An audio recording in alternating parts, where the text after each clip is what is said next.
In this video, I'm going to run through some questions from homework 8, and I'll start out with question number 3. As you can see here, it says outside temperatures over the course of a day can be modeled as a sinusoidal function.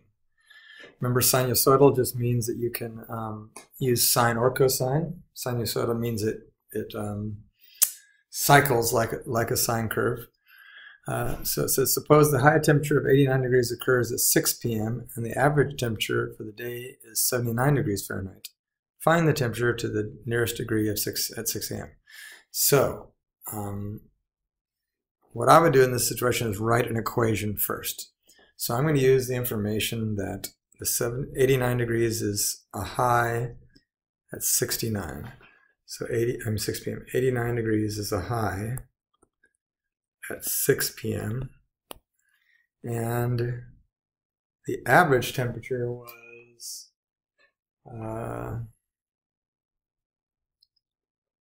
79 degrees. Okay. Average is 79 degrees. Okay, so first of all, to write an equation, we're thinking that y equals a times either sine or cosine times frequency times x minus the phase shift plus the vertical shift. So I'm just going to find a, v, phi, and then we'll figure out the phase shift. So a, of course, is going to be the distance from the middle to the top, and since the average is the middle, so the distance from 79 to 89 is 10, so that would just be 10.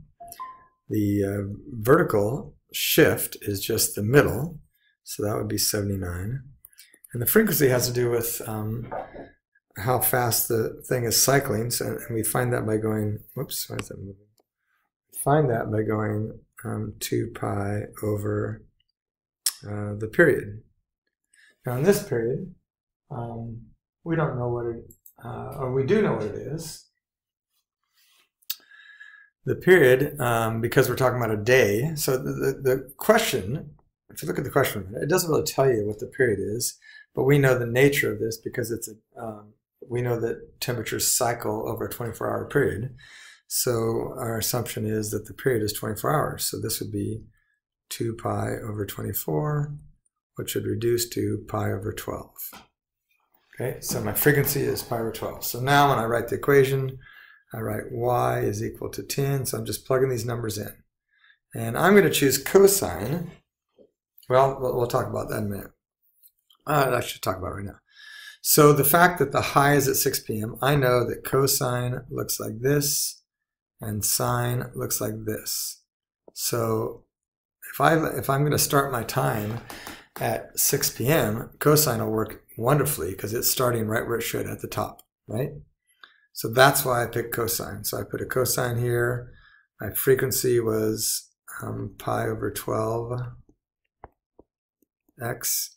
Now the phase shift, because we picked cosine, it starts at the top. There is no phase shift because it starts right where it's supposed to. So that's the other nice thing about picking cosine is, whoops.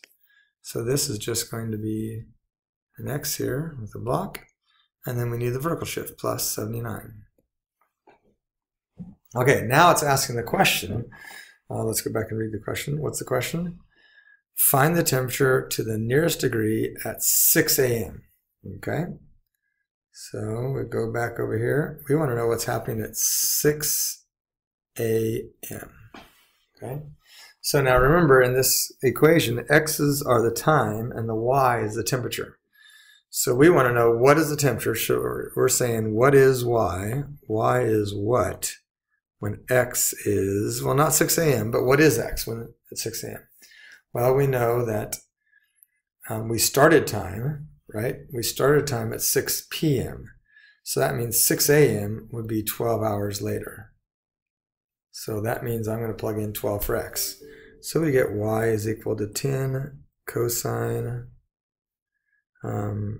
of, if we put a 12 in there, that just becomes pi, doesn't it? Plus 79. Well, cosine of pi is -1. So that'd be y equals -10 plus 79, which would be 69 degrees. Hey, wait a minute, that's the minimum. Are we surprised by that? Let's go back up here. If we're dealing with cosine, if that's the beginning, by the time you go halfway through the day, which would be 12 hours, right? You should be at the minimum. We could have figured that out in our head. Okay, so anyway, that is the correct answer. Let's go back and just for fun, we'll plug it in. What do we say? 69. Submit. And yay, it worked. Okay, so there's one example. Let's see if we can find another interesting one. This is going to be similar. So let's go down and find one that's not as similar. Rabbit population, that looks like a good one. So rabbit population oscillates 45 above and below average during the year. They're telling us the amplitude right there. Can you hear the way they're describing it? It goes 45 above the average and 45 below the average. That's exactly what amplitude is. The amplitude is distance from the middle of the top or from the middle of the bottom.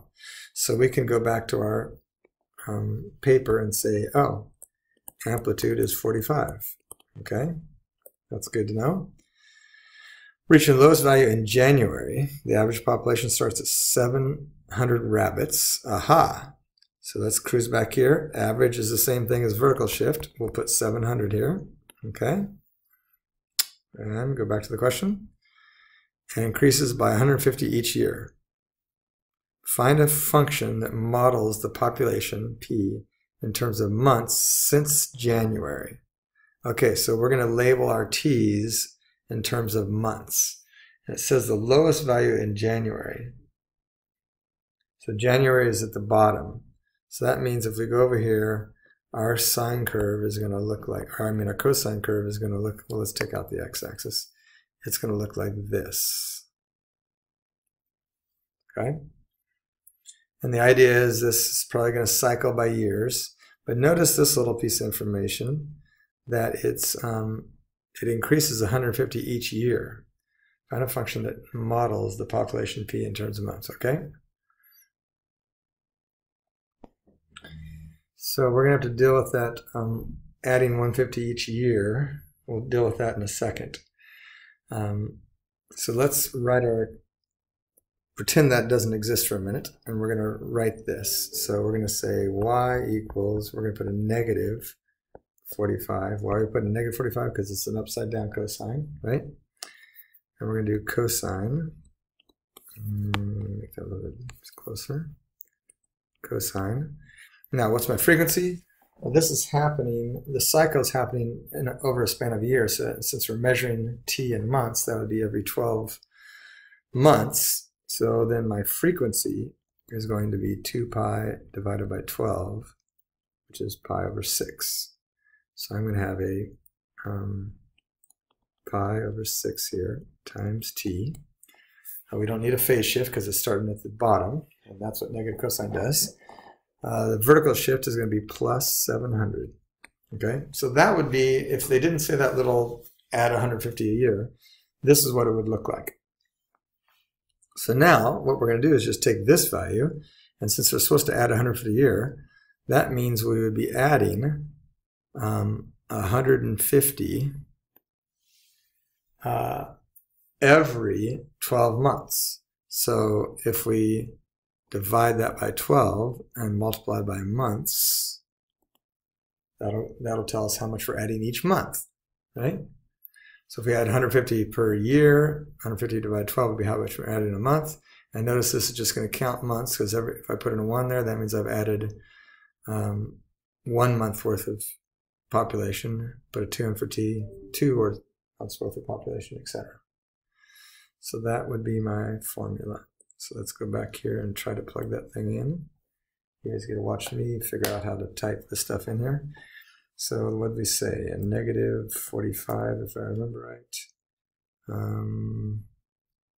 Cosine. I'll throw a little parenthesis in there. Oh, that was a weird noise. And what did we say the frequency was? Oh yeah, pi over 6. So I think there's a pi in there, isn't there? I'll put a fraction. And I'll put a, nope, We don't have a pi. Okay. I'll do, oh, whoops.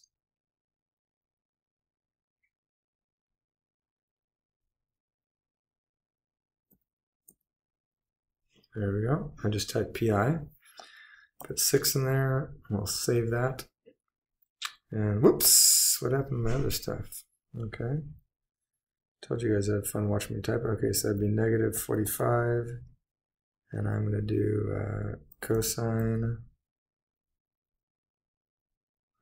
shift parenthesis, and shift parenthesis. And then shift plus 700, and shift plus parenthesis 150 divided by 12, close parenthesis, and a t. Oops, I left out a t on the inside there.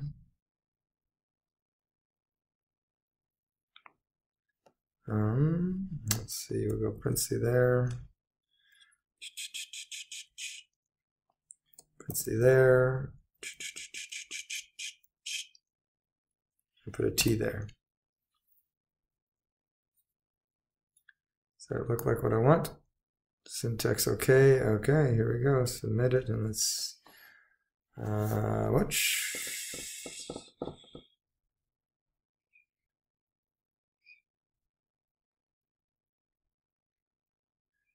Oh, am I working in someone else's? No.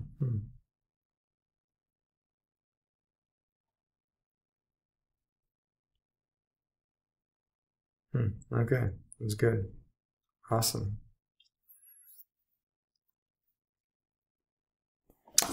Okay, here's another one. A Ferris wheel is 30 meters in diameter and boarded. So, stop right there.